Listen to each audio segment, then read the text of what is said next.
Greetings, savages. Welcome to the show. Let's do a little business before we get started today. Hey, guys, Viking Coffee. You've heard me talk about Viking Coffee about a billion times, or at least like 100 sometimes. Evan Armstrong's coffee brand out of the Bowling Green, Ohio area. The guy is just doing great things with coffee. It is my favorite stuff. I love it. We've been partners for a long time, and I couldn't be happier about that. Their Old Man Strength coffee is the coffee from the show. I suggest you give that one a try. But while you're at his website, go ahead and try out some of the other flavors. Really great stuff. And get a shirt or a mug while you're there, too. They're really cool. VikingCoffeeCode.com. Use the code VikingCoffee10 at checkout for 10% off. Cerberus Strength. You're going to go to the Arnold next weekend after this comes out. Yeah, so it's next weekend. You're going to see Cerberus stuff everywhere, all over the USS, or all over the, who does Strongman now at the Arnold now? Is it Strongman Corps? I don't know, but all over the Strongman area, you're going to see Cerberus gear on these athletes, whether it's their knee sleeves, their elbow sleeves, their wrist straps, or just their t-shirts and belts. Really great stuff. I got an email from a guy a couple weeks ago saying that he had just bought the Cerberus belt and he loved it. It was super comfortable and supportive, and that's one piece that I highly recommend. But check out their sandbags, their smelling salts, their tacky. They've got everything you need, whether you're a strongman, powerlift, and Highland Games. They've got everything you could possibly need for your strength journey. Give them a holler at Cerberus-strength.us. Use the code REFINESAVAGE10 at checkout for 10% off. Warrior CBD, another long-time sponsor. Warrior CBD, great people. Everybody has their own CBD brand nowadays, but Warrior is top of the line. Love the company, love the owners, love the people involved. The best thing about it is you can get in touch with these people if you have questions. Nancy is always willing to answer questions for you. Check them out, warriorcbdofficial.com. Use the code WARRIOR20 off at checkout. If you got aches and pains, if you have problems sleeping, if you have anxiety, if you have a crazy dog, Warrior CBD is your answer. Give them a holler. Serious Steel. Great people at Serious Steel. Chad Clark got me hooked up with these guys a while back, and another one of my favorite sponsors on the show. If you need anything for your home gym, your commercial gym, your CrossFit gym, whatever you need, Serious Steel is the answer for you. They have low prices, high quality, all the best you could want for your gym or whatever you're trying to equip. Check them out at SeriousSteel.com and use the code SAVAGE at checkout for 10% off. Stay Classy Meats. Stay Classy Meats. We were just having a conversation the other day about this. If you are going to try the carnivore diet especially, you don't want to just eat the same meats every day. And Stay Classy Meats is your ticket to doing this right. Give them a holler.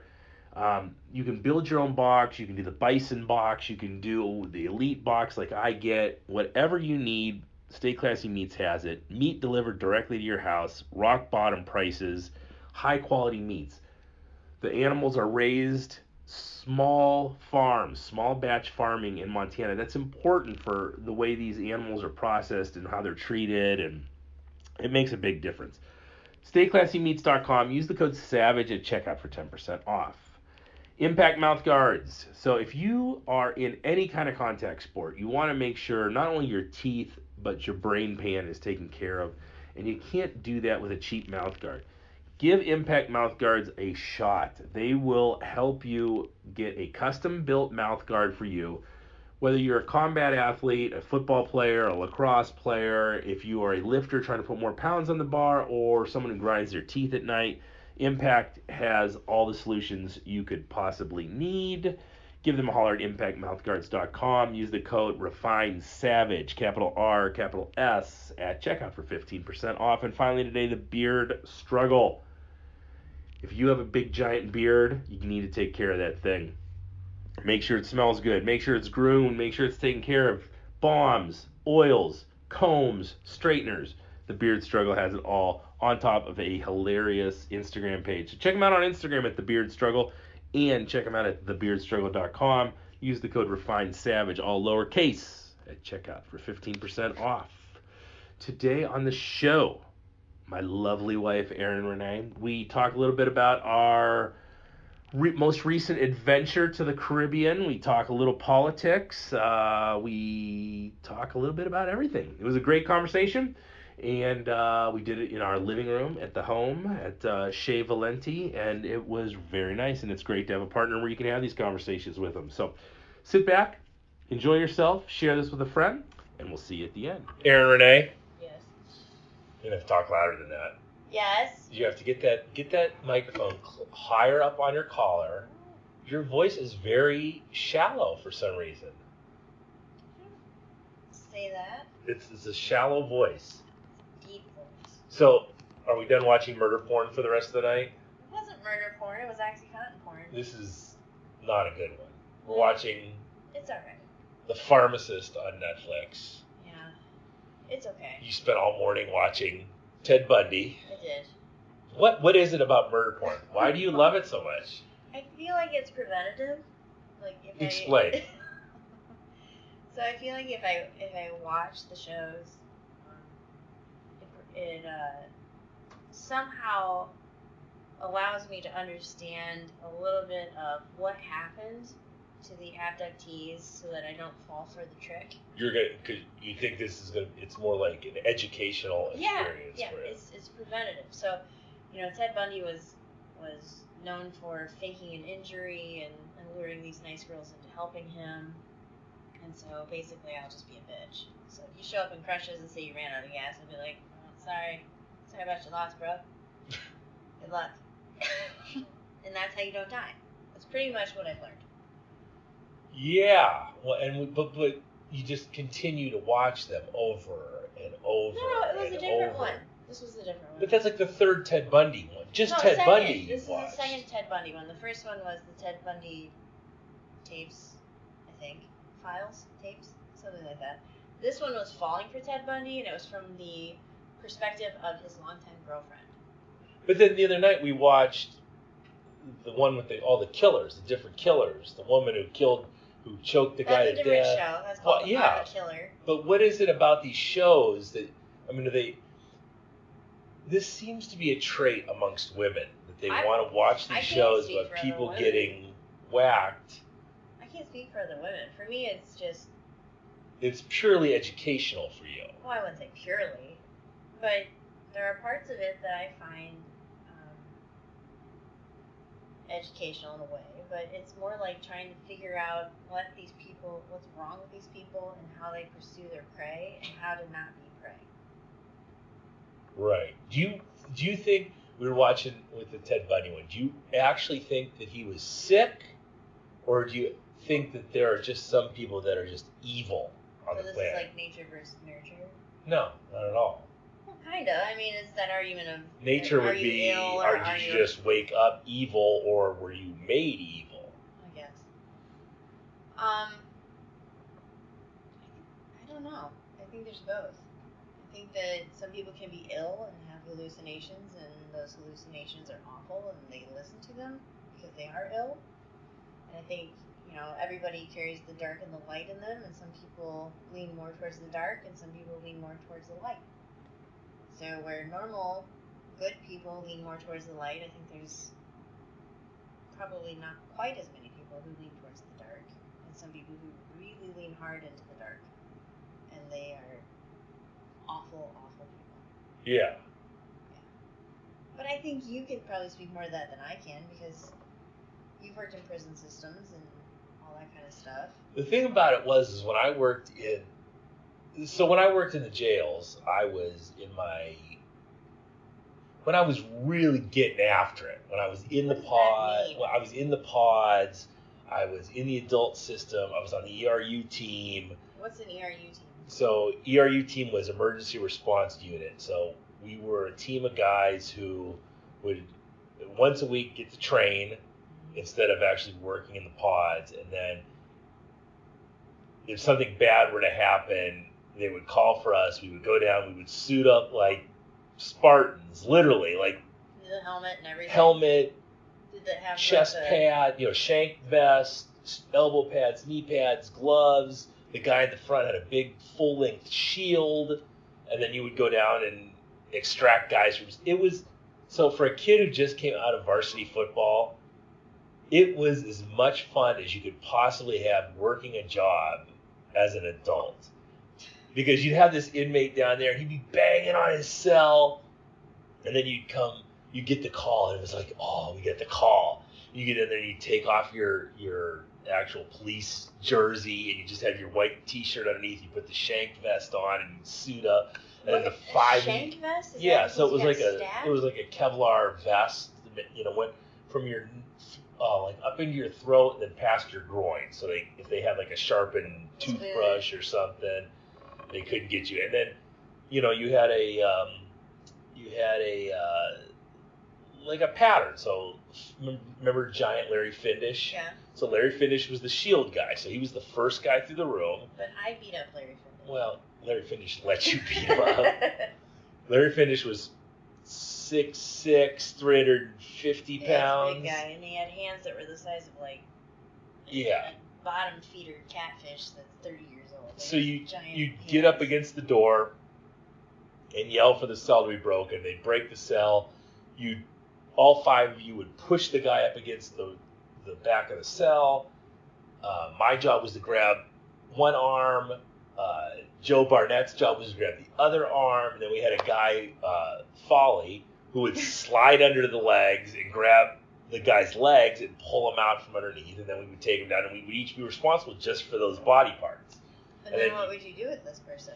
Well, we handcuff him and shackle him, and then depending on how big of a dick they were. Now, you got to realize this was before cameras and social justice warriors. BPC. So we would run them up the hallway as fast as we could, and you would have interlocking doors. Okay. And when you get to the door, you had to open the door. So the guy was hogtied. You were holding him by the arms and legs, and then you would open the door with the guy. Yeah. And then you would take him to his restraint bed or straight chair or whatever.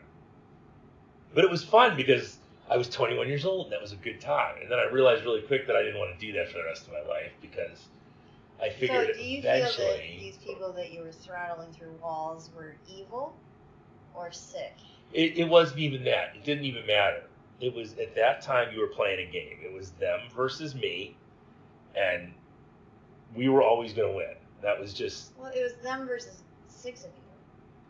Sometimes it was in that situation, but the majority of the time it was you versus an inmate, and then backup would come. But well, the question that got us into this was: do you think they're evil, or do you think that they're sick?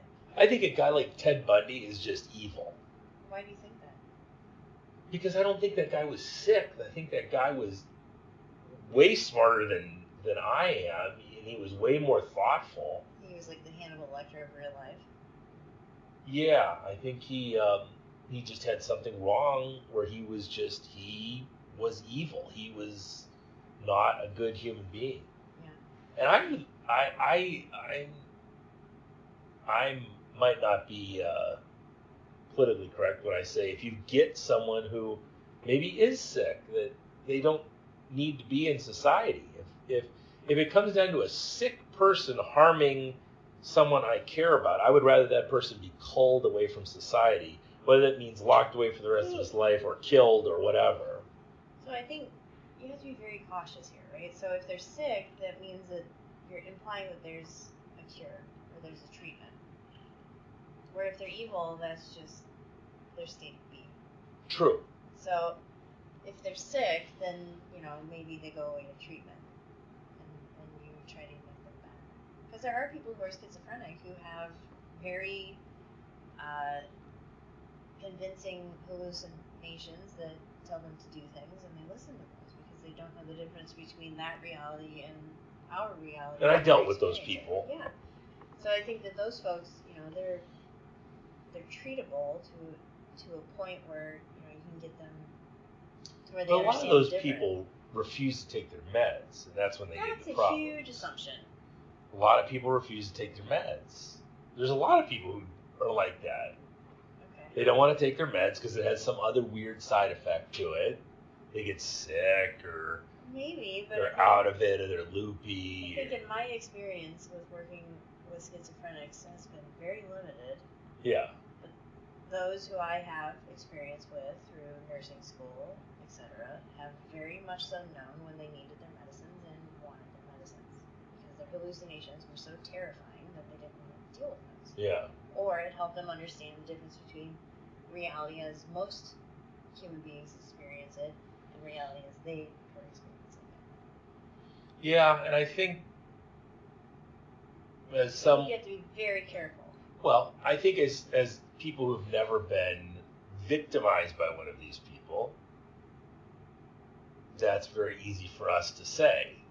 But if you were to be saying that all schizophrenics are going to victimize people? No, but I'm saying if you or Hayden were victimized by a schizophrenic person, I would have very little sympathy for the fact that they just didn't take their pills or they needed their pills. I would want them culled from society. Okay. We should move on to a different time. Well, I'm just saying that would be my philosophy on it. I understand. I don't care if you're sick. Let's talk about vacation. Well, what was your we went on a cruise out of Fort Lauderdale. This was last week. So we got to Fort Lauderdale on Pro Bowl weekend. We didn't know it was Pro Bowl weekend. Right. We took the cruise out of Fort Lauderdale. We went to Half Moon Cay. Yeah, the Bahamas. Half Moon Cay, Bahamas. Then the next day we did a day at sea. Then a day at Grand Turk, which is one of my favorite places on the planet. A day in Amber Cove, which is one of the most beautiful ports I've ever been in the Caribbean. A day at sea, a day in Key West, and then back to Fort Lauderdale. Right. So we went with your brother and his beautiful fiance, and it was a great time. But what was your favorite part of the trip? So probably, there were many wonderful experiences. As far as aesthetics, I think Grand Turk is the most breathtaking place I've ever seen. When you pull up in the boat, and there's so many different pigments to the water. Yeah. It's unbelievable. So if you ever get a chance, listeners, to go there, please take the opportunity. It was our second time there. Yeah. And it has unbelievable snorkeling and diving. So if you're into that, it's a good place to do it. But as far as experiences go, I would say probably the Dominican. When we went to Amber Cove and we went on our excursion. So I have a fear of heights that is very real. So this was the perfect excursion to go on. Well, I like adventure. Right? Yeah. So I like to do fun things and things that kind of push me a little bit. And my brother, who likes to research things a lot, came up with this grand adventure package that included hiking and jumping off waterfalls and ATV riding. So he said, sure, whatever, let's do it. What he didn't mention, or maybe he mentioned and I forgot, was that the waterfalls were kind of high. And the hike was a little precarious. So and also it was outside the port. So you had to go on a hike to get outside the port to find the van with the man to take you through the traffic. So we walked probably 3/4 of a mile before we got to the actual van. Probably. So you're walking alongside this highway of people who are like threefold on a moped. Yeah, three deep on mopeds. Yeah. And then you get to the van and there's a guy who is looking for you, basically. Wilson. Well, Wilson was the driver. Right. But what was it? Country Adventures or something? Country Time Adventures. Country Time Adventures. Sounds totally legit. So get in the van, and we go down the road to Country Time Adventures, which is down this pothole-ridden backwood. You were gonna get killed. And you were going by like road. Huts, like people were living in those huts. Huts and pigs. Yep. And there were dogs. Yep. Random dogs.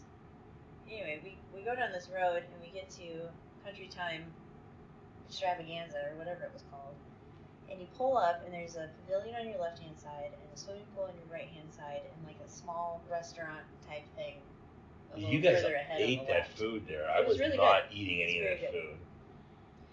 So we pull up, we're sitting in the van and they've got the air conditioning on blast and we're just kind of surveying our surroundings as we sit in the running van and the driver jumps out and runs away. We're like, well, this is where it ends. We look over to our left, and there's a guy sitting in the pavilion with a sawed-off shotgun. Sawed-off shotgun, sitting on the picnic table in front of him, just staring at him. Yeah. It's very unsettling. And then Daniel walked out. He was a German. The German. Daniel walks out and comes over to the van and introduces himself and says, well, so we have to switch vans for reasons unknown to us. So we all have to hop out of the van and get in the other van. And then this poor older white dude who's probably 6'6" is on his own. So he goes away with another guy. He went on the excursion by himself. Yeah, and he's going ziplining and horseback riding. There's no fucking way I would zipline at that place. There's no fucking way. We did see him at the end of the day. So he did. Survived. He made it. He said he had a great day. Yep. So that's good. So we all hop in the other van, and then like one guy and 4 girls come out of the restaurant area and jump in the van with us. Yeah. Yep. Just barking in Spanish. The girls, all they were of them. having a great time. Giggling. Yeah, they were having a good time.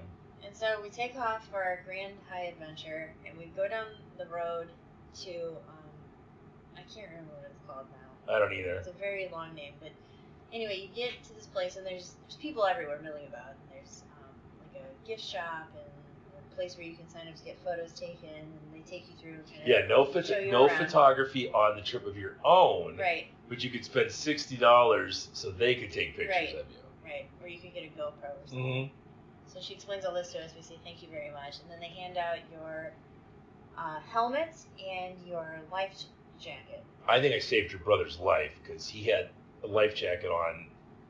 Whenever a big guy comes in, they give him the biggest life jacket, and he would have drowned, just like I did in Mexico that one time with Hayden. They give you this big life jacket where it fits your shoulders, but it's way too big on your belly. So the water gets underneath it and will actually pull you under the water. So he's like, this seems a little big. I'm like, you need to get rid of that because I've been in that situation before, and it's going to pull you under the water. So get rid of that. Well, thanks for saving me. Yeah. So he's alive now because of me, of course. But good job. Go ahead. So then we get all of our stuff, and we take off on this walk, and we get introduced to Omega and our other... God, he was so fucking annoying. He was a very loud man. Very loud. And I can't remember the other guy's name, but they're basically our guides. Yeah. So we take off on our walk, and you're walking through these woods, and... First of all, they were in, like, loafers. They were wearing, like plastic boat shoes. It was really weird. Yeah. I'm not looking at these guys and going, oh, these are outward bound guides. These are... They were fine. The shoe wear was a little questionable. It's a little questionable. It was very dressy. Yeah. What we were doing.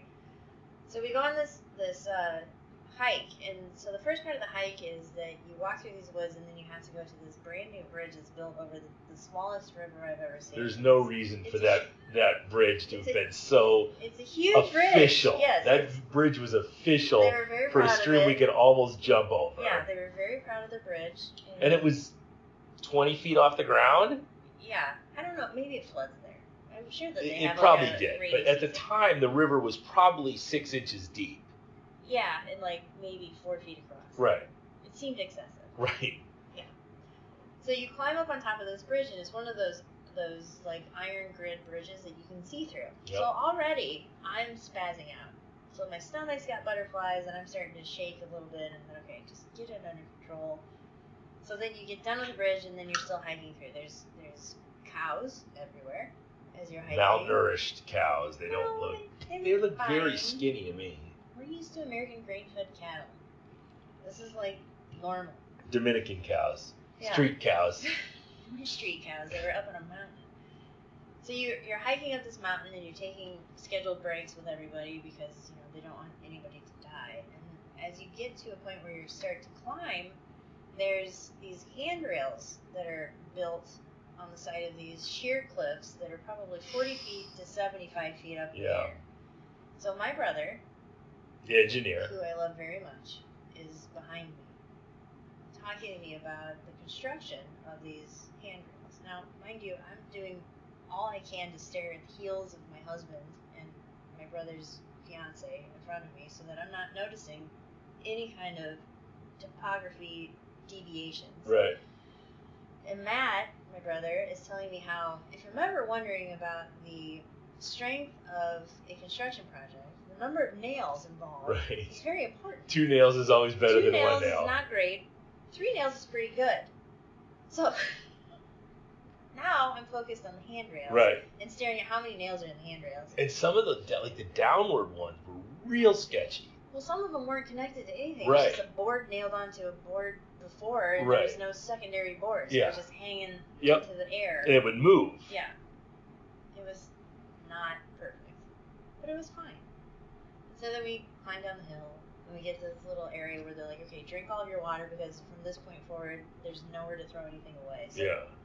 So already you're kind of like, well, this is where it ends.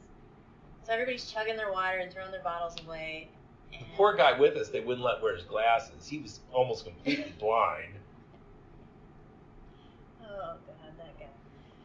Yeah, well, he made a decision. Other Yeah. people wear their glasses. Other people did. Other people said, fuck it, I'm wearing my glasses. Yeah, so we put our helmets on and we start walking, and we come to the first waterfall. Now, the first waterfall, I mean, it was beautiful. All Maybe of it, this 8 hike was feet, beautiful. the Yeah, so the first first waterfall waterfall. was 8 or 9 feet, no big deal. And you walk up, and there's this like man-made little plank that you walk onto, which after my brother's construction input wasn't real. They had some like rubber strips on it, so Didn't in seem case straight, you'd yeah. slip. They were bicycle tires that were nailed on the wood so that you didn't slip. So you would walk out, and they'd make you walk right to the edge, and then they would hold onto your life jacket and then say, okay, go. So, no big deal. 9 Yeah. feet, we jumped off. We had a great time. The water was very cold. Very cold. Because it was a mountain stream. It was... Yeah. So then, you swim through some of the deeper water, and then you get up and you hike a little bit more, and then jump a little bit. Okay, well, we get to a point where we've jumped off this one, we've hiked a little bit. We're kind of, bullshitting with the other people on the tour. And then the guy who is our guide, whose name I can't remember right now, sits down on a rock to have this come to Jesus conversation with everybody.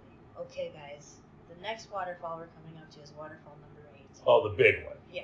The huge. It was 8 meters, so Waterfall number 8. about 25 feet 8 high. meters. So I just want you to be ready for that. And if you get to the point where you don't feel like you can go, Omega and I will just push you. Wonderful. Now there was steps you could walk down, and that became a point of contention for me. I don't even know if we talked about that. So, well, it didn't matter at this point, right? So we were walking up, and there's probably 7 or 8 people in front of me. Yeah. And they all get up and stand on this man-made plank that's sticking out over this cliff. And it's not like you jump off the deck and there's like space. There's a sheer rock wall right in front of you. You have to this is like stuntman shit. You have to not jump out too far because you'll hit the wall. Right. But you have to jump out far enough that you don't hit the wall behind you. I mean, this is... Yeah, you gotta... It was sketchy as hell. Right. Oh, it was alright. And So, the guides didn't speak fantastic English. Well, and I don't think that they needed to say really much more than they did. The instructions to me were jump on bubble. What fucking bubble? I don't know. What bubble are you talking about? There's no bubble. Well, you did fine. You found the bubble. That's because my contention is I am dumb enough that I'll just do shit without questioning it. But go ahead. So we're standing there, and okay, so the plank kind of goes out and then down a little bit, and then you jump off of kind of the down part. And so you can't see exactly what's happening, except you can see the guide's face. Yeah. Who's in front of you. Yeah. With 3 or 4 other people jumping to their certain demise. And so, this isn't Michael Phelps. These are like people just from Kansas, people. right? Normal people who are going to have a good time. So the first guy jumps, or somebody jumps, and you hear this boosh. Oh, he left his arms out. Wow. No, well, the first one didn't.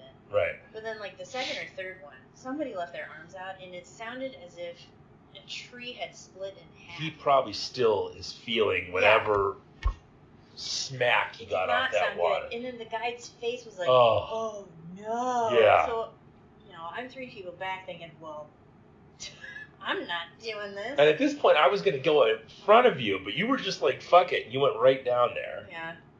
So, okay. So then these old women who are like 70 are in front of me, and they jump off, and I'm like, all right, I can do this. Right.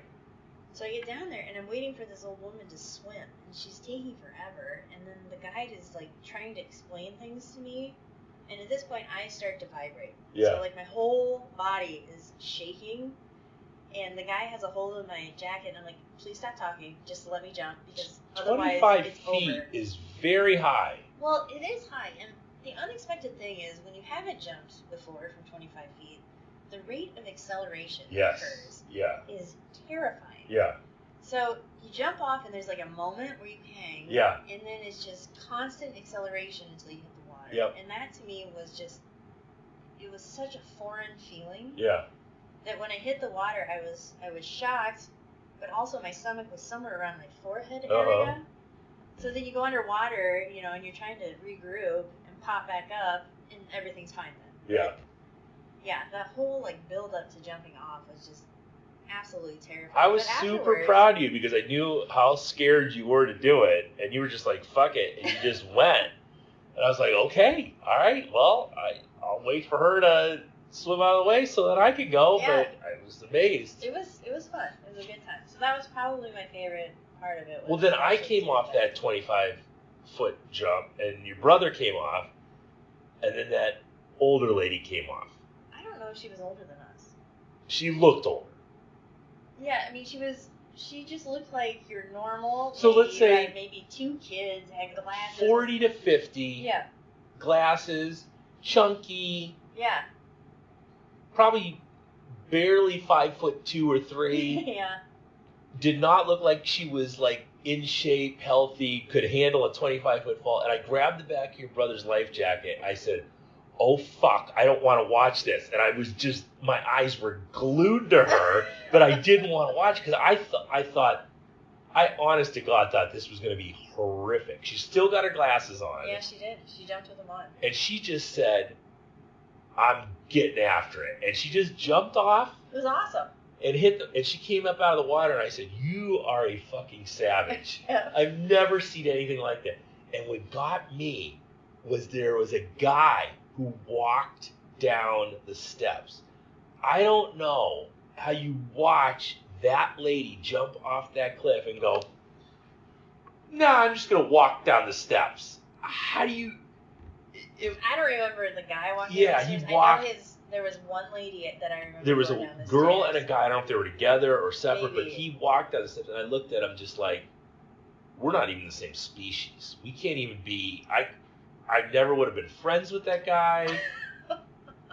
Because, okay, if he was the only one, I could see maybe you panic a little bit, you don't want to do it, but after you watch all these people and then that woman jump off there, and you think to yourself, I can't do it, I'm too scared to do it. Well, maybe he just couldn't find the inspiration that you found through her. The inspiration is, I'm not a fucking vagina. I'm going to jump off this because everybody else did. There's nothing wrong with vaginas. Well, Can we stop saying that? I'm just saying. Vaginas are fine. That guy, whoever he is, I don't know how he goes to sleep at night. Because, probably just as well as you do. Well, it's because he's dumb. He doesn't understand. Yeah. Just doesn't care. I was appalled by that. Yeah. And then we had other, like, there was the things that bugged me worse than the jumps were those nature slides. Yeah, so there were some natural made rock based slides that you could go down, but they weren't real smooth, and so they were natural. Yeah, you could crack your tailbone on them, and I mean you had to really kind of be careful with those. Yeah, I really had to like get into like almost like hollow position as I was afraid I was gonna bust my ass literally. Well, I have a big enough ass that I just had to flex a little bit, and I was right. You were good to go. 4 inches of clearance, probably. Right. It was fine. But yeah, it was Dominican was really different. I'm glad we did it. Your brother did a good job. Yeah, everything. We ended up going on a 4-wheel ride afterward, doing ATVs. Yep. And the good part about that for me was that we actually got to go through parts of the city of Amber Cove, and it wasn't. That wouldn't have been Amber Cove. It would have been some whatever. town. Yeah, whatever that town is. Yeah. But the people were coming out and they're waving at us and they're friendly, and the kids are just beautiful. These beautiful, gorgeous children, all all big, giant smiles and coming out and waving at you as you're driving by on the ATVs. And it wasn't like they wanted anything. It wasn't like they were coming up to beg you for money. They were just coming out to wave at you, and adult people, It's probably exciting. I don't know. It was great. Yeah. And because we've been to so many of these banana republics down there in the Caribbean where everything is about asking you for money. That's all they want you there for. And nobody did that on any of the places we went to. I was going to say, the one place we really experienced that was Jamaica. Ocho Rios. And I can't think of really another place where it was like that. That was really the place where it was...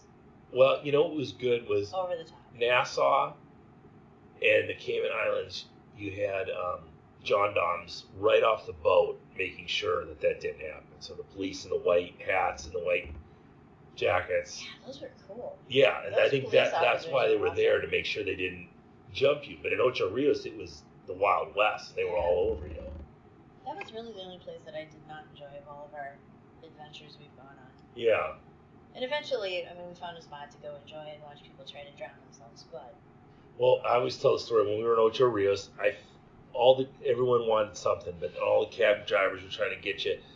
And I found the one cab driver who was the smallest, least intimidating guy of all of them, just like Kevin Hart. His name was Kevin, wasn't I think it was Kevin, and we were like, just get us out of here. And he started taking us around to these places, and these guys would come out and perform tricks, and we had to tip them. And after like the second guy, I said, if you take us to one more guy who wants a tip, he's getting your tip. Yeah. And he was like, where do you want to go? And I said, take us to a beach. Took us to a private beach. We got fucked up. We hung out all day, watched a woman in a jetpack basically drown herself. And he got us back to the boat on time. Yeah. So after that, it was fine. But anyway, that was a totally different trip. And we went to Grand Turk. Grand Turk was awesome. Grand Turk is one of those places that I've been to in my life, like Key West or Nashville or Calgary, that I just love. It's just, there's something different about the people there that's just fantastic. We got off the boat in Grand Turk, and there's all these excursions you can take. So you can pay $30 to go to this beach or $60 to go to this beach. And we basically walked for what? Maybe a half mile? Well, Matt had talked to somebody. Right. So your brother is... her brother is the planner, that's the guy. the plan man. He will figure it out. He does. He does a great job. And so I can't remember who he talked to, but he figured out that the best snorkeling was north of the port by this rock formation. And so we took off from the port and walked out past this death gate that basically said, if you go past this gate, anything you do is on you, and we are not liable, and if you die, you die. Right. Okay. And knowing what we knew about Grand Turk, that every person we'd run into on Grand Turk was like this jovial, happy, just sweet human being. We were like, we're not super worried about that. And there weren't people. There weren't any people. We saw, once we passed that gate, we saw a total of 6 people outside our party. 2 were laying on a beach, and we had asked them a question, and we kept walking past them. They didn't even move. And then when we got to the beach we were going to, there were 4 people there, and by the time we got there and got set up, they had left. Yeah. So there was no one around. You couldn't see anyone. You could look for miles and couldn't see anyone in either direction. Eventually occasionally a boat would go by. And wave, But it was, so we went out, we went snorkeling, and the waves would crash right there. It was pretty rough. Yeah. So we swam out for a little while. Matt and I saw this 4-foot barracuda. It scared the crap out of me. And we didn't have flippers. We just had masks and snorkel tubes, I guess, mouthpieces. So I'm trying to swim away as fast as possible, and I pop up out of the water, and Matt pops up, and I'm like, did you see it? Yeah, it's a big fucking barracuda right in front of me. And then we both went back down to look at it again, and it was gone. But when we first took off, we went to the wrong side of the rocks and ended up going to the other side. There were fish everywhere. There's just such a world under the water that you don't know about. So yeah, if you like to dive or snorkel and you get a chance to go to Grand Turk, it's unbelievable. So we snorkeled there for a couple hours, and then we walked down the beach and went to Margaritaville, of course. And I think we got 2 drinks for like $42 at Margaritaville. It's It's a real deal. We're like, okay, fuck this nonsense. And of course, Matt knew about another bar down the beach a little ways. I know where it is. Let's go. So we took off walking down the beach, and we get there, and remember what it was called? Jack Shack?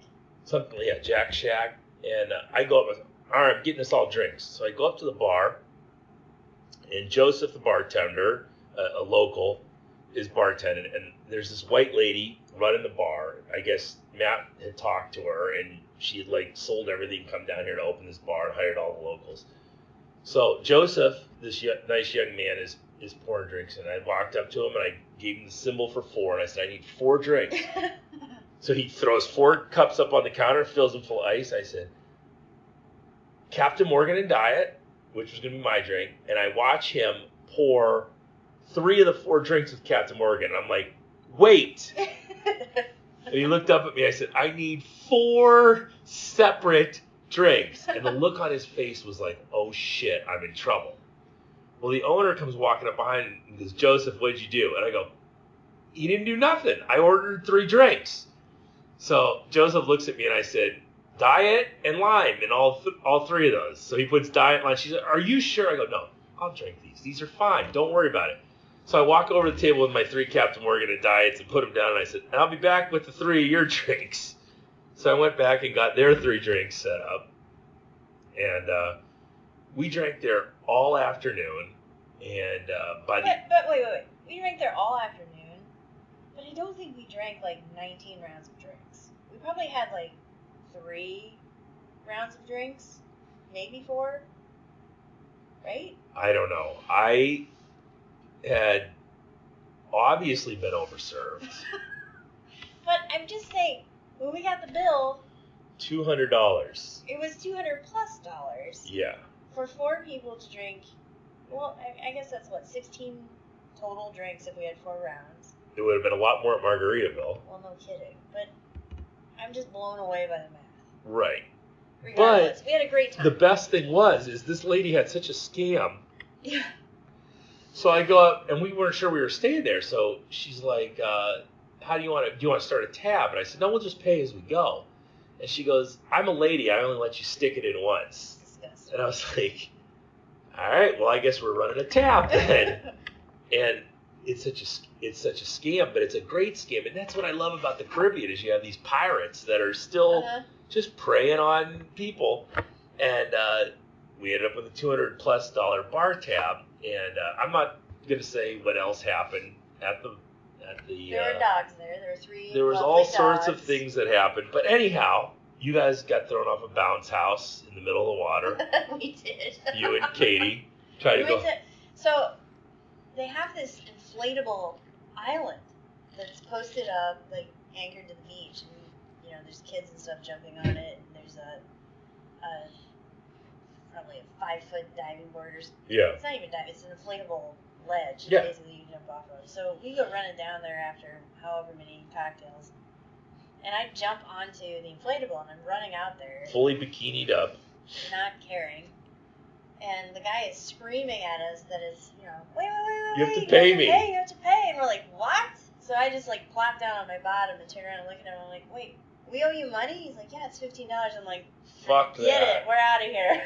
I don't need your bounce house. So we go back over to see you guys. I had no idea you'd even left. No fucking clue you'd even left.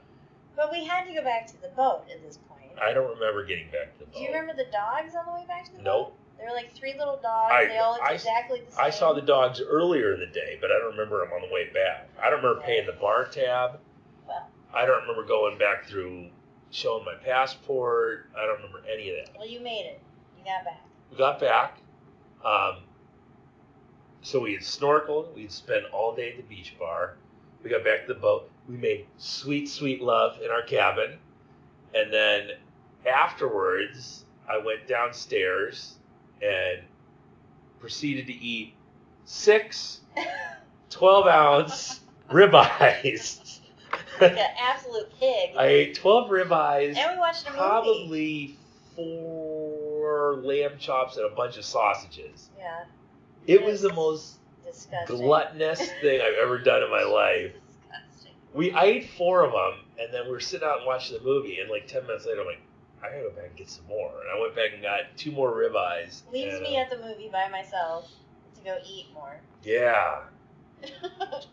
But that was literally, I told your brother that was like one of the top 10 days of my life. Yeah, so it was a fantastic day.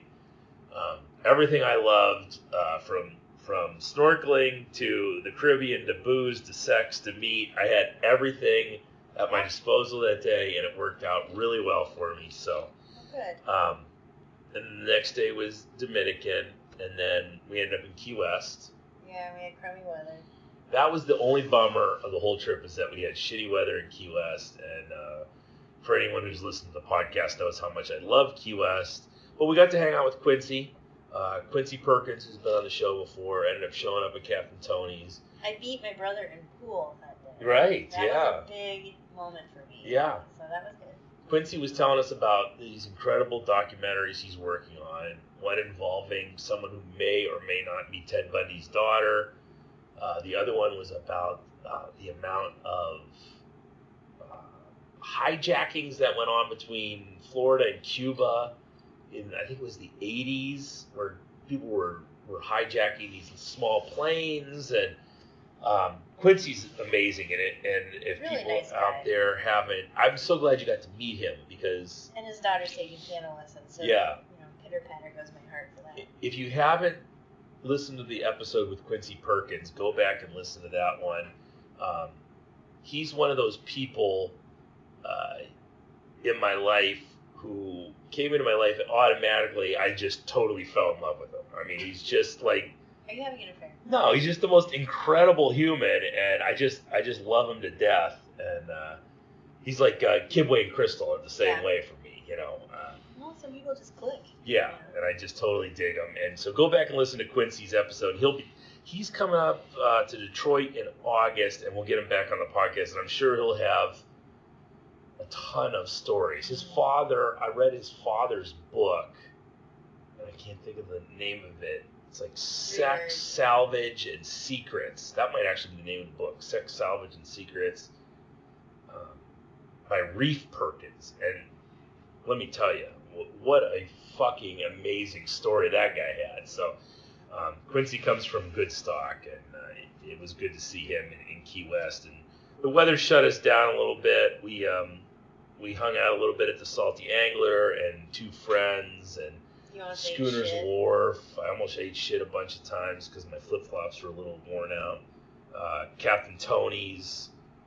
And I think that was it. I tried to do Louis' Backyard, but they were closed. Yeah, Louis' Backyard was closed, and it was rough weather. It was probably like 60 degrees and just pouring rain. And then in the afternoon we got like gale force winds. Yeah. So we ended up calling it quits early. But the rest of the trip was just absolutely beautiful, and highly recommend it. And other than the fact that we were on Holland America, and I know some people poo-poo cruises, but we really like the cruises because you get how did you describe them? It's a flight of travel. So instead of like a flight of beer or a flight of wine, you get a flight of whatever area of the earth you want to look at.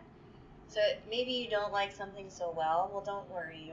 You're only here for 8 hours or less, and then you're on to the next thing. And it's all the same region. So for us, what's important is sunshine. Yeah. Especially in the wintertime. Beaches. And then, being able to just enjoy each other's company. Yeah. So, being able to go and explore together is just a blast for us. Mm-hmm. And doing that in a place where you can actually get out and see the culture a little bit more than just the touristy spots. We like to kind of veer off the normal path a little bit. Yeah. And take a little bit of a risk. But, we didn't do that so much this time, but... Well, Dominican for sure. Well, and we did. And all Grand Turk, we went off the beaten path too. And, and we're talking about doing it like twice a year now, because I think we don't buy a lot of shit for ourselves. Like, we don't have a lot of toys or things we buy frivolously, but trips are something that I think we both. Yeah, we like it. The experience. Yeah, and if we could do that twice a year, I think it would be fantastic. And it's nice to know that we have, people who are very close to us that we can travel with and have a great time. Yeah, it's good that Matt and Katie are. I love Katie. Katie is the queen of mellow. She's the queen She's chill. just like, let it roll off your back. She could give a shit less, and I dig that. And I think that's good for your brother too, because he is he's can be high strung at times, but I think this was as chill as I've ever seen him. Yeah, he had a great time.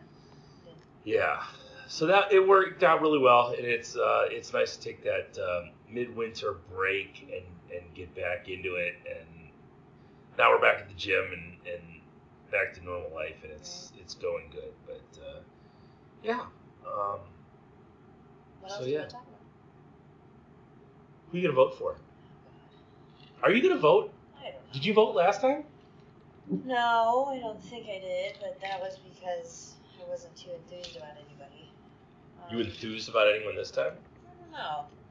I have a lot of friends. I mean, I was excited about Tulsi a little bit, but it looks like she's kind of taken a I told you the only way I would vote is if Tulsi won the Democratic nomination. Yeah. And I have a lot of friends who I really respect who like Elizabeth Warren, and I don't know anything about her. So I might look her up a little bit and just kind of see what she's about. I have some real issues from the things I've heard about Elizabeth Warren. I don't know anything about her. She lied about being a Native American to get a job. Mom lied about being a Native American. No, my mother was told she was Native American until 23andMe came out. We found out we were fucking Portuguese. It's close. And then Elizabeth Warren also is, she's like been attacking Bernie Sanders for being anti-woman, and I don't know. It irritates me that in a nation of 360 million people, that these are the assholes we have to vote for to be our leaders. Yeah. I have no faith in any of them or respect for any of them. This whole impeachment of Trump, I thought was ridiculous. Well, and I'm not a Trump fan. I just think it was ridiculous. I think it was a circus. I think it's always been a circus. I think it's always been. I think you've always had people who have lied about things. I think you've always had people who have pushed their agendas. I think you've always had characters, and that's why, I mean, Ronald Reagan, as much as he was a beloved president, the only reason really he got voted in was because he was popular through movies. I don't know about that. I don't know if any people remembered him. Very many people remembered him from the movies. Are you sure?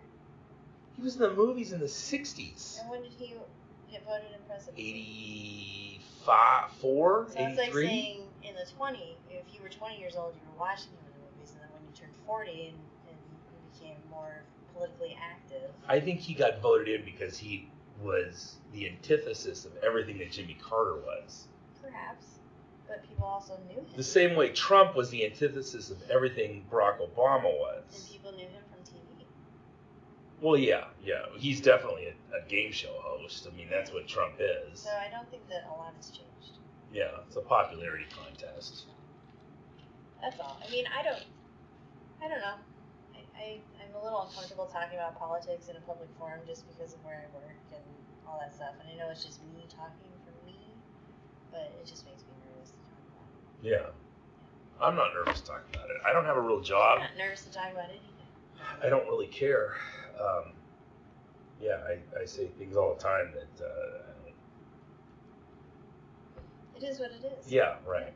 And I this whole impeachment thing where you're impeaching a president who had, and again, I'm not a Trump fan. I as a human being, I think he's ridiculous. But to impeach a president that had, the rule to impeach a president is that they have to have committed high crimes or misdemeanors, and he wasn't found to have done either. They acquitted him. Well, they did, yeah, but you knew they were going to acquit him because the Senate was run by the Republicans. But yeah, I don't know. I'm not happy. So you're not voting for anyone? I don't know. I don't vote. I'm not voting until someone comes around that I feel confident in. I don't know that I've done enough research to really have an opinion. I mean, that's 99.9% of the population. No, it's not. You think people are out there researching these candidates? I think people have opinions. Well, I think they have opinions, but I don't think they've researched anyone. No, what I'm saying though is that I don't have an opinion because I haven't done research. And I'm saying that that's like 99% of the population. But they still have opinions. Right. Yeah, everybody has opinions. Doesn't mean they know what the hell they're talking about. Well, that's true. So you can always have an opinion. Sometimes they're uneducated. Right. I don't like to be that way. I think the whole Trump thing is a ruse. I think. Based on what? Just your gut? Well, so I used to listen to the Howard Stern interviews 20 years ago, where Trump was a liberal Democrat. He was in favor of gay marriage, and he was very liberal and a New York liberal. And he even made the comment in an interview that if he was going to run for president, he would run as a Republican because it would be easy for him to kind of fool those people. Fooled the Republicans? Or I think he's fooled all of them. I don't think he believes in half the shit he says. I think he's put on a persona, just like he puts on a persona for TV. I think the Rubes have fell for it. I think they voted for him because he's put on this persona. He said what they wanted to hear. He said what they wanted to hear. And now he's the president. And, hey, more power to you. Great job. You fooled half the country. Right? Yeah. Politics is getting people to vote for you and understanding the culture and the position of the country and what people are frustrated with and what people are seeking, and then speaking to what they're seeking. And I think that is how you get voted in. It's not by your deeds. It's not really by your moral compass. It's not by, I think there are people who have run for political office who had the best intentions for the country, and they didn't get any kind of attention because they were just normal. Yeah. People don't want normal. They want absurd. Yeah, right. And the more absurd you are, the more attention. They want absurd and leaning towards them.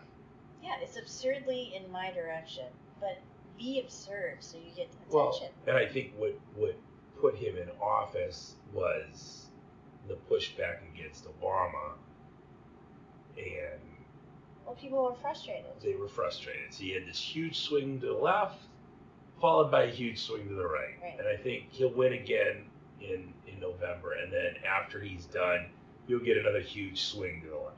They'll be tired of 8 years of Trump, and I don't understand, I guess, why the Americans seek change so strongly. But they don't, because they give a lot of people 8 years. They gave Trump they're going to give Trump 8 years. They're going to give Obama 8 years. They gave Bush 8 years. They gave Clinton 8 years. And then they change.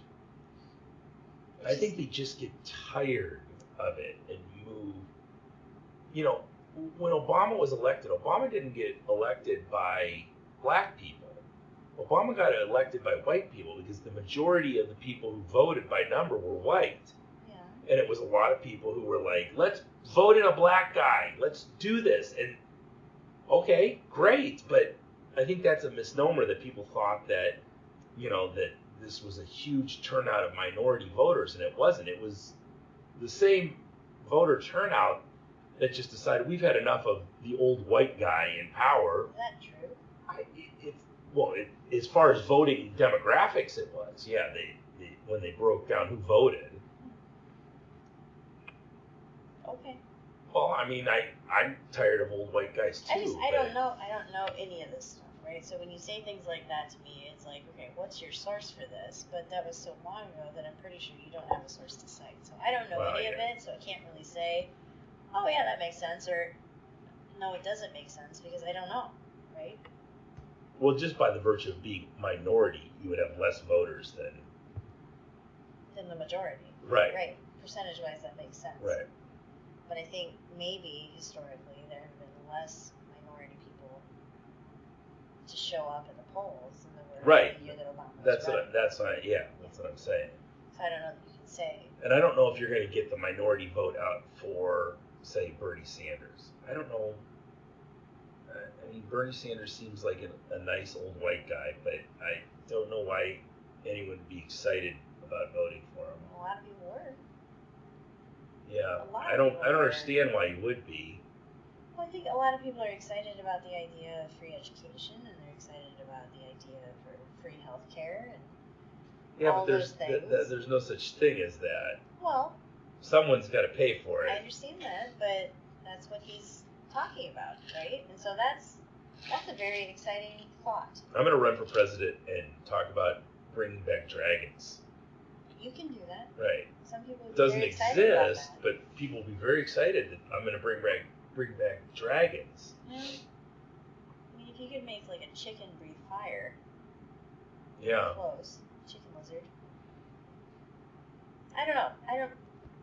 I don't know what drives people to make the decisions that they make. You know, and for me, it's based on a lot of things. Like looking at healthcare and making it more attainable. Maybe not free, but at least attainable. I don't think it's okay that if somebody gets diagnosed with cancer, that their whole family is just decimated. Yeah, right. Yeah. You know, that's nobody's fault, and that's nothing that you plan for. And there are some things that you can do to prevent it, but only certain things that you can do to prevent certain types of cancer. There's still no guarantee you're not going to get it. Yeah. So it's kind of like, can't we do something to help people or help children of people who are diagnosed with this? Well, I think there's money. There's money to be spent in better places, and you know, you start with these military operations where, you know, I've got Ryan Jasinski coming on the podcast tomorrow, and you know, I'm sure we'll talk about military stuff, but the bottom line is those wars in Iraq and Afghanistan were won in a matter of weeks, but we stuck around to continue fighting with people who were of no consequence to the United States. These tribal leaders were never going to get on airplanes and come to the United States, and if they did, it would have been pretty easy to track them from where we stood. But we've stood there for, what, 10 years now? 2000 and almost 20 years now. Yeah. Almost 20 years. And the wars were won in weeks, but we've stuck around because people are making money off these guys being there. I think that's part of it, but I think there's, you know, if you ask different people that are in the military, they have very strong feelings about staying there. And well, I would hope they would. Yeah. I would hope that, you know, they had very strong feelings about whatever they do. Well, yeah, but I mean about staying there and making sure that we keep insurgents or whatever you want to call it at bay and protecting America from another attack. Yeah. I don't know anything about that, so I can't tell them you're wrong or you're right because I don't know. I hope they're right, and I hope that staying there is value added and that it's not just a waste of life and money and time. I think when you get involved in conflicts that have been going on since Genghis Khan was around. Yeah, but I mean, I feel like there's other things we could focus on right. as a country. And looking at things like healthcare, I think we could do a lot of good. Yeah, I think there's money to be spent in other places. I always look back when Kerry Overfelt was running Glasgow Highland Games. He got a grant from the U.S. government to run a cultural festival. Yeah. So he had the United States versus Canada in a heavyweight competition. Our prize money went through the roof. Sure. And all that money came from the U.S. government. Mm-hmm.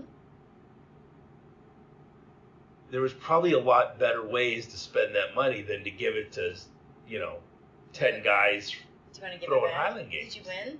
I won. I actually won that competition. Do you want to give it back? No, well, but I'm just saying, there's different ways that money could have been spent. Sure. I mean, there's a lot of stupid ways yes, our tax dollars are being spent. There are a lot of really creative ways of spending money that might not be value added, right? There's one thing that unites us, and it's our health, in my opinion. Yeah. You know, if you don't have your health, you don't have anything. And so, why are we continuing to do what we've done for so long, where we know that it's not ideal? I think people should have their health care, if not taken care of, drastically reduced. I think they should also be educated. I don't necessarily believe that education should be free, but I think it should become a lot more affordable and a lot more easily accessed I than think it through is. high school, Yeah, education should be free. I think a lot less stupid people is a plus for the country in general. If Yeah. you educate more people, good things will happen. Well, yes. But again, I think that we should focus on our high school level of education, not so much post high school. Not everybody needs to go to college forever and always. No. But I think getting your basic education paid for is a really good idea. Because then at least, everybody has a baseline. And Well, who doesn't get their high school education paid for? you have to pay for it. Well, we pay school taxes. You pay school taxes, you pay all kinds of fees for kids to go to school. It's not free. Right. It should be. It's fairly minimal, though. You gotta pay for their lunches. Yeah. I'm okay with paying for their lunches. Why? Because it's not the school's job to feed my child. It's the school's job to educate my child. It is. You're right. And the school lunches are what, $4 a lunch? Some people don't have that money. So I think... And for those people, they can apply to have a grant to have the money. So that would be great. Let's Right. apply for a grant to fund every child to have school lunches and get all of their education through high school paid for. So then parents don't have to worry about that. I think that would be fantastic. I'm not that worried about the $4 lunches. I'm more worried about... I know you're not, but some people really might be. Yeah. And some kids don't have food at home. Well, yeah. And so it really might be helpful to make sure that they had at least 2 meals a day. But if you stepped it back and you educated the parents and you allowed them to get a good job. How? How do you do that? Well, Back up. because you make college more affordable and more accessible. There's no jobs. What do you mean there's no jobs? There's plenty of jobs. You make college We more have affordable. unemployment is the lowest it's been in like 15 years. Okay. Based on what? Based on, what do you mean based on what? So how do you figure out your unemployment rate? I don't know how they do it. They're talking about it though. They figure it out by the number of people who have applied for jobs, Right.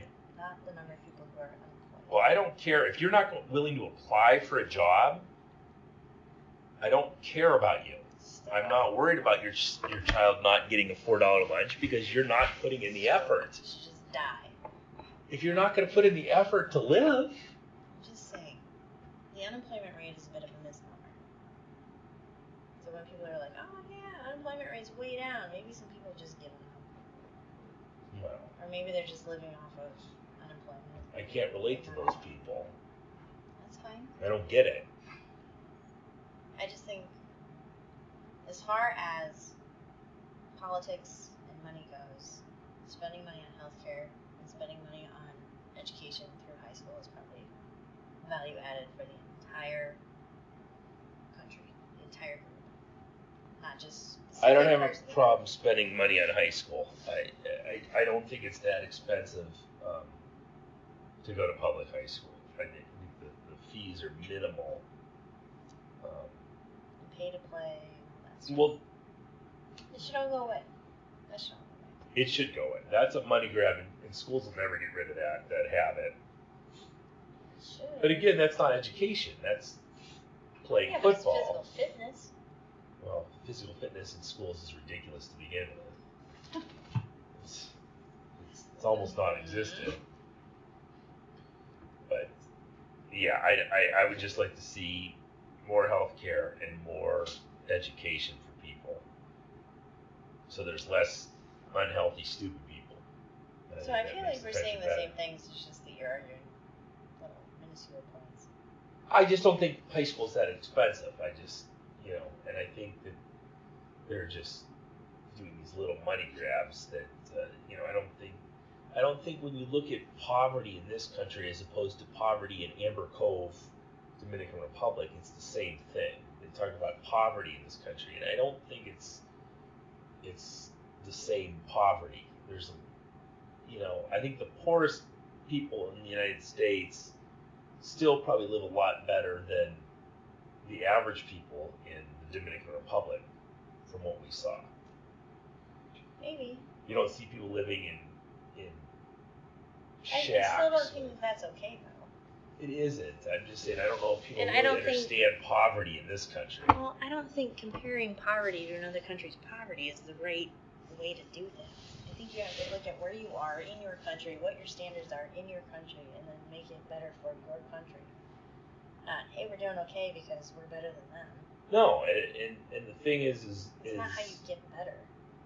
You look at places that are in poverty, like, the inner cities and some of these very rural communities, and they've been in the same poverty for decades and decades and There's decades. people here in our town who live in an impoverished situation. Where?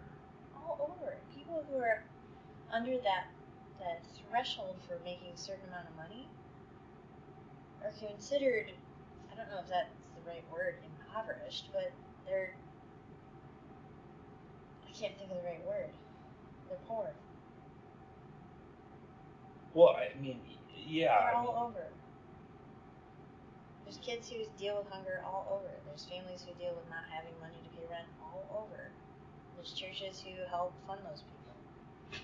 There's people who live off of... I think there should be more of that and less of... I think there should be more of churches helping people like they used to. But, I mean, so what does that have to do with paying for healthcare or school when you're talking about poverty lines? I didn't say that. I didn't do that. So where are you going? I'm just saying that poverty is very relative. We've been to Mexico, we've been to the Dominican Republic. That's poverty. When you're living in a lean-to on the side of the road, that's poverty. Yeah, but those people live in corrupt government situations. You don't know that. Are you sure? You sure you don't know that? You don't know that they live in a corrupt government any more than I don't know how many people voted for Barack Obama.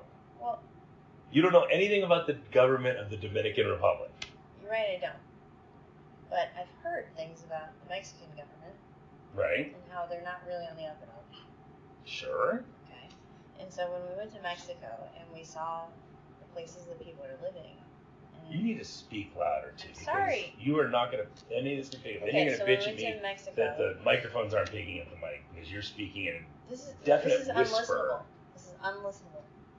So when we went to Mexico and we saw the places where people were living and how broken down they were, I don't know that you can compare that to the United States just for several reasons, right? It's a completely different system of government. It's a completely different place to live. It's a completely different lifestyle. So I don't know how you do that apples to apples. I don't think you can. And when you say that it's relative because we've been places where we've seen people who live in worse conditions, well, yeah, but the point is we don't ever want to get to a point where we have people living in those conditions regularly. We want to always look at where we are now and how do we step forward? How do we get better? Not how do we stay away from somebody else's situation, because that doesn't matter. It matters here, where we are now. How do we get better here? So when I look at politics and when I look at people that I want to vote for, I think about my life, what affects me, and what affects the people that I see in my job every day. That's cancer, right? So cancer can absolutely devastate a family from diagnosis. As soon as you get that diagnosis and you know that you're going to be in treatment for, I don't know, a year, and those treatments are, I don't know, $3,000 per infusion. Well, $3,000 every 2 weeks for a year is a lot of weeks. It's a lot of dollars. And I don't think a lot of families have that kind of money just sitting around. Even after your insurance pays out, you're still paying a chunk of money. And so it's important to me that we look at how we handle healthcare and why we have a third-party payer kind of situation where we're paying premiums and then we have to pay on top of that and then you have to meet your deductible for that year, etc., etc. Why don't we just figure it out and make it better? Or at least have some sort of catastrophic healthcare plan so that if you get a diagnosis like that, don't worry about it. Right. Take care of yourself. I take agree care with of your that family. 100%. That's what I'm saying. That's what's important to me. Well, And nobody talks about that kind of stuff. we Just haven't talk been about free things. affected by it. Is the Obama plan still in effect? Is that still going on? Yeah. It doesn't affect me that much because of where I work. Right. So a lot of people already are on like a socialist kind of healthcare plan. Yeah. So we don't see it a lot. I don't know. There was so much bitching involved when it went down, and since it's been enacted, there just doesn't seem to be that much bitching anymore. Everyone thought there was going to be. Well, change is hard, and people bitch about change all the time. Yeah. And so once things normalize a little bit, it evens out, and people focus on something else. Right. It doesn't mean that it's not easy, or I'm sorry, that it is easy or that it is less hard. I'm sure a lot of people felt that penalty if they didn't charge all their employees. Are they still doing that? I don't know. I don't know what they're doing with it. Yeah, I don't know. It was such a big political football, and then it just seemed like nothing to me, it was really the wrong happened. way to go. I mean, it just felt like the wrong way to go. To insist that people carry healthcare insurance seems like, what? Yeah. Why would you insist? I mean, I know you have to have insurance for your car, but a lot of people don't. So Well, a lot of people have insurance in case they wreck somebody else's car. Some people don't even have that. Yeah. Right? And so it's just, when you have something like a car, that's a privilege to me. So you have a vehicle, you're driving it, and then you have an obligation to other people to keep them safe while you are operating your vehicle. Well, health insurance is completely different. You're born into a body. Yeah. You're born with a certain genetic situation. You don't get a lot of choices. There's, you can behave in a certain way that's preventative, and you can eat in a certain way that's preventative, but that only goes so far. Yeah. And then things are going to happen. So you can't, what if you get, I listen to all these shows you were talking about, like the murder porn stuff, and I think about these people who get shot and survive. So I was listening to this thing about the DC sniper, and there was a gal who was closing up a liquor store, and she got shot through the jaw. And she's had no less than 20 surgeries now because of the damage done to her neck and jaw area and infections and things like that. Well, who pays for that? She does. Right. So she got attacked. It has to pay for It has to pay for all of the secondary effects of that. And what the hell? Why is that the case? Yeah. That is a load of shit. So there's that kind of a situation. And then there's if you get cancer, or there's, you're walking on the ice and you slip and fall, you break your hip, or you break your back, and for the rest of your life you're dealing with wheelchairs and whatever else. Why do you have to then deal with the financial toxicity of healthcare issues? It's such a load of bullshit. Yeah, absolutely. If you want to heal, and they talk about stress, well, talk about stress. Financial stress in my life is the number one stress that I have, and that's probably by choice. But if I was in a situation where I was dealing with a healthcare crisis, that stress would be tenfold to 100-fold of what it is now. And the bottom line is, eventually everyone deals with a healthcare crisis. Yeah, right. So why do we have it set up to the point where it's going to be a healthcare crisis, but also we're going to throw you right into a financial fiasco where you're going to have to deal with that too. Best of luck. Good luck paying for a nursing home for mom. It's going to be $1 bajillion. So you're going to have to stick her in a trailer somewhere in your backyard and hope for the best. Push your mom right off a cliff. My mom's wonderful. She's going to go right off the cliff. That's it. So yeah, that's what's important to me. Well, yeah, and I think that's important to a lot of people. That's why it was such a political football for such a long time. And unfortunately, we don't have a lot of middle ground. You have people on one side, people on the other, and nobody making coherent points. When I was in graduate school, they had this diagram of what our third-party system looked like. And I shit you not, it was an 8 by 11 piece of paper, which is your standard piece of paper. And you started like in the upper left-hand corner, and it ended in the bottom right-hand corner. and there were lines through the entire piece of paper. You could not read it. It was so confusing. It was just bizarre. It's just, why is it like this? Yeah. It should be like, here's your menu of services. This is what we offer, and here's how much it costs. Pay us. Right. Thanks. Yeah. Or, this is how much your sales tax is, and we're going to collect that, and we're going to put it in this little holding for all healthcare for all people throughout the entire United States. I was talking to Wendler yesterday about this, and I said if they would just get rid of the income tax and do a value-added tax on everything we buy, then not only are you and I paying taxes, but the hookers and the drug dealers and the people coming in from Mexico, everybody's paying. Anyone who buys a gallon of milk is paying taxes. Right. Everybody who gets paid under the table pays. And if you don't want to pay taxes, you don't buy shit. You know. Well, I think it would help you make sound decisions financially. Absolutely. Right? So you make whatever you make, and that's how much money you make now, instead of making 60% of that. Right. Okay, great. So now I know what my take home is, and I know that if I want to buy a Mercedes, the tax on that is going to be 30%. Right. Or the billionaires who are buying these incredible yachts, and they're paying 30% on that. Exactly. Which is fine, but it helps you make really good decisions in your life. Yeah. Can I afford this? Right. Yes or no, and then all of the money that they take off of that goes to your health care. Right. For all the people in the world, or all the people in the United States. Not the world. Let's not lose our minds. I don't want people to get up in arms about this. So we solved the healthcare crisis. One of the things I wanted to ask you about before we shut this down is it's a super important issue to me, and we've discussed it on Facebook, and I really wanted to get your take on this. What happened to Winston? Oh, we've discussed this on Facebook. Winston. So From the show New Girl. Okay.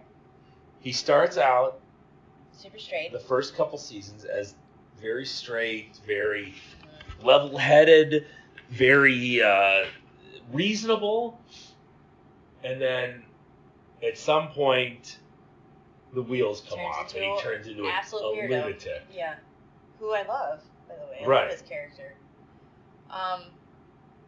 So for those of you who don't watch New Girl, shame on you. Yeah, shame on you. It's ridiculous. You should be watching New Girl. Some people, I've talked to some people and they really just can't get into it, which I can't understand. I don't get it. If you've ever lived with roommates, this is the show for you. Because you've inevitably had a roommate that's similar to one of these freaks on this show. When Cece hits Nick in the balls because she thinks he's cheating on Jess, and he says, "Oh, she dicked a corner." That, for any guy out there who's ever been hit in the balls, and when he says she nicked a corner, if you can't watch the show after that, I laughed so hard at that line. Well, it's also funny because the scrotum is an anatomical... There's no corners. There's no corner on but that thing. I know exactly what he means. And I think the show's written by a woman. I think it is too. Which is insane to me because so many of the guy jokes on there are spot on. Very guy jokes. Oh, it's hysterical. Anyway, what happened to Winston? So Winston... I think there are like two situations with Winston that were kind of... I had one where I thought for sure this is when he changed, but then Zach Galman on Facebook brought up the second one. So the first one that I think we both were like, this is when it happened. Schmidt, who is a character on the show, he's a very over-the-top Jewish kid, breaks his penis. And so he... Which has actually happened to me before. We don't need to talk about it. I'm just saying. Anyway, so breaks his penis and he gets his cast off, because apparently that's what they do. And to rebrand himself, he has a party. Danger! Right, and the party is themed Danger, and so Nick is a bartender. He's also one of their roommates. And they ask him, Winston asks him to make the drinks that he used to make when they were in college. With the umbrellas. With umbrellas and coconuts. And Nick said, I can't do that, Winston, because when I do that, you get really weird. I only want to make drinks that a coal miner would drink, is what he said. Right. And so... You drink them way too fast and you get weird. Right. And so they show up at the party, and Nick is bartending, and there's a whole box full of coconuts and curly straws and umbrellas and things, and Schmidt's like, what the hell is this? Because Schmidt's very particular about how his party should be. And Nick's adamant that he didn't buy this, and then it pans over, and here's Winston just staring at him like, yes. Yeah. So as the night goes on, Nick makes him these fruity drinks. And he started singing Groove is in the Heart. Yeah. Which, if you don't know that song, again, shame on you. You should know that. Everyone knows Winston it. Winston basically has a complete personality change after he drinks those drinks. So you assume that he's just drunk, though. Right. He's singing Groove is in the Heart by Delight. Right. And screaming Danger, because that's the theme. Danger! And that's the end of the episode. And then after that, he gets kind of... weirder and weirder and weirder. So that was one. Now, Zach Galman's theory was when he volunteered to babysit his girlfriend Daisy's cat. Yeah. Ferguson. And Ferguson came to live with them. And when he went to pick up Ferguson, there was some... There was a size 15 shoe. That Daisy may have been having sex with a guy and he was in the shower, but Winston took the cat anyhow, and the cat stayed with him for like a weekend or something, and then Daisy came back, and Winston was like, I'm not giving you he said, so, wait. I got your cat! So, and he took the cat. You are not doing this justice. Go ahead. So for the weekend he watches Ferguson, he's plotting to kill him the entire He was going to kill him the whole time to get back at Daisy. So he's trying to figure out different ways to kill the cat. Nooses and hammers. Nick's trying to be on, homicide watch, and he's, telling Winston, basically, you've lost your mind. Yeah. Okay, so then Daisy comes to pick up Ferguson, and he says, I know you've been cheating on me, etc., etc. I don't think we should see each other anymore. And as he shuts the door, he goes, also, I'm keeping your cat. He shuts the door in her face, and as the door shuts, you hear, I got your cat! I got your cat! And that was another turning point where I thought maybe Winston lost his marbles. Well, and Zach thought he had gotten histoplasmosis from the cat, which is a brain... But it doesn't drive you crazy. It just makes you love cats. No. It totally drives you crazy. No, it doesn't. Histoplasmosis... I'm looking it up. Check it out. Jamieing this. Histoplasmosis will get into rats and make them attracted to cat urine, which gets them killed. But it also makes you incredibly reckless in humans. It makes you incredibly reckless. No. Look this up. I'm telling you. You are speaking directly from the Joe Rogan podcast right now. So you look it up, but Zach Galman's theory was... Is it histo? Histo. No. Histo See, you're is a seeing lung infection. Histoplasmosis. I don't think it's histo. She's finding information she doesn't want to see on her little it's magic from bird machine. And bat. Histoplasmosis is from bird and bat droppings. I'm going to look up cat poop brain infection. Anyhow, Zach's theory was that the cat gave him this disease. Toxoplasmosis. Toxoplasmosis. All right. Is a disease that this is from the Mayo Clinic site. Toxoplasmosis is a disease that results from the infection with Toxoplasma gondii parasite, one of the world's most common parasites. Infection usually occurs by eating undercooked contaminated meat, exposure from infected cat feces, or mother-to-child transmission during pregnancy. Symptoms. Hold. Oh, maybe. 2018 study may alter human brains to reduce fear. May. Not proven. May. Sorry, this is just dead air. Keep talking. Makes you crazy. Makes you impulsive and willing to take chances, which Winston kind of became, because Winston went from this very straight-laced guy to this absolute weirdo. they say here is that, okay, it also appears to shift the behavior of rodents, making them unafraid of cats. Right. Which we just discussed. University of Colorado researchers theorize the bug may affect humans similarly, making them more open to risk in business, for example. While more research is needed, they did find correlations. People at entrepreneurial events who carried the parasite were nearly twice as likely as other attendees to have started their own businesses. I probably have this. While college students who picked up the bug were 1.4 times more likely to major in business. So all people in business, this is my interpretation of this study, all people who have stood up their own businesses probably have toxoplasmosis. Well, I've had a lot of exposure to cats since I've met you, so. Well, hopefully you have it. It'd be riskier. Well, anyhow, anyway, those are the two theories. Either Nick laced his drink with some kind of ayahuasca or DMT or something. Or maybe he's just allergic to pineapple juice. Could be. Or that Daisy's cat gave him toxoplasmosis. And he lost his mind. Right. Yeah. Either way, if you're not watching New Girl, you should be. It's on Netflix. You should check it out. I also think if you have theories about how Winston lost his shit and you do watch the show, you should probably let Mark know. You should just definitely message me because I'm thoroughly fascinated in why Winston's character changed so drastically, like in season 3. I don't remember when it was. It was like season 2 or end of season 2 into season 3. He changed drastically. Yeah. Okay. Well, I'm glad that we have those two theories to work on. So we went through vacation, politics, Can we talk about day 1 of vacation and what happened? I don't remember day 1. Day 1? You do. What do you mean day 1? Yes, you do. Your brother? Yeah. Where he shit himself? Okay, so real quick, we're just going to hit the Stewart genetic family tree. So the Stewarts, this is my maiden name, we have a genetic fallacy where we all have GI tract issues.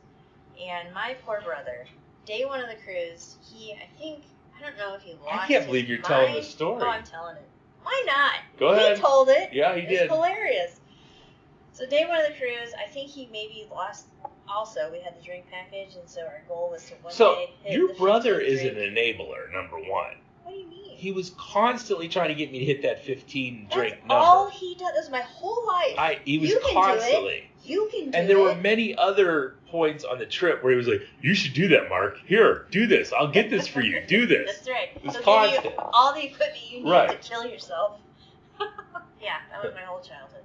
Anyway, so I don't know if he ate everything and lost his mind, or drank everything and lost his mind, or maybe got a little bit of food poisoning, or if it was just the insults. We ate in the dining hall that night, yeah. He got yelled at for having on shorts, yeah. Yeah, so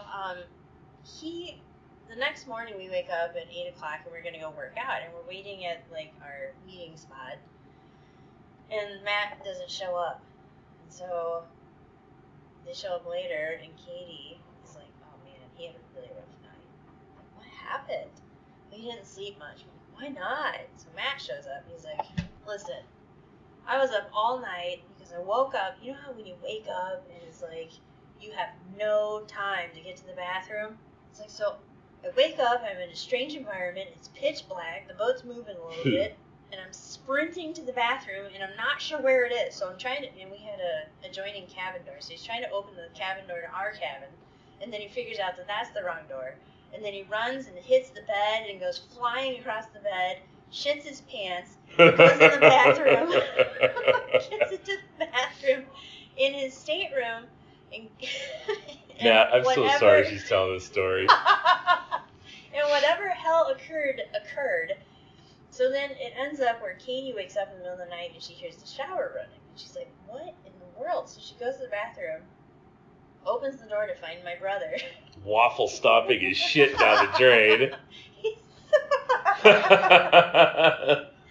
He's standing in the shower, showering his favorite pair of underpants. Yep. Because he has shit his pants. And apparently, which I didn't know this, apparently he's an underpants person. He's very particular about his underpants. I would have gave those underpants up to Poseidon. I would have thrown them right off the balcony. He was trying to save them. I can't imagine. They were day one poop pants that he And he probably had to hold saved. for 7 more days. Yes, and then he had to put them back in his luggage and take them back home. Some sea turtle would have been wearing those on the pants if it were me. I wouldn't even have let you know that it happened. I just would have catapulted him off the balcony. No, I don't need to know that kind of stuff. Right. Yeah, so day one of the cruise, Matt hit it hard right out of the gates. Got it over with. Yeah, he did well. He was constantly trying to get me to drink 15 drinks, and I got to 14 on our day last 4. night at sea. Yeah. Right before Key West. Yeah. It never happened. No, I never quite got it. I mean, I started with Bloody Marys in the morning and just kept going, but and I dropped my toothbrush in the toilet. Oh yeah. And to figure out how to get a new toothbrush on a cruise ship. That's not easy. Worked out though. Yeah, it was a good trip, and I look forward to more of them. And as always, I had a lovely time with you because you're my favorite person on the planet. Really? Yeah, absolutely. Yes. So we had a great time as always, and I look forward to more adventures with my lovely bride. I'm sure we'll have plenty of them. Yes, we will. Are we done talking? Probably. All right. This has been The Refined Savage with Erin Renee. See ya.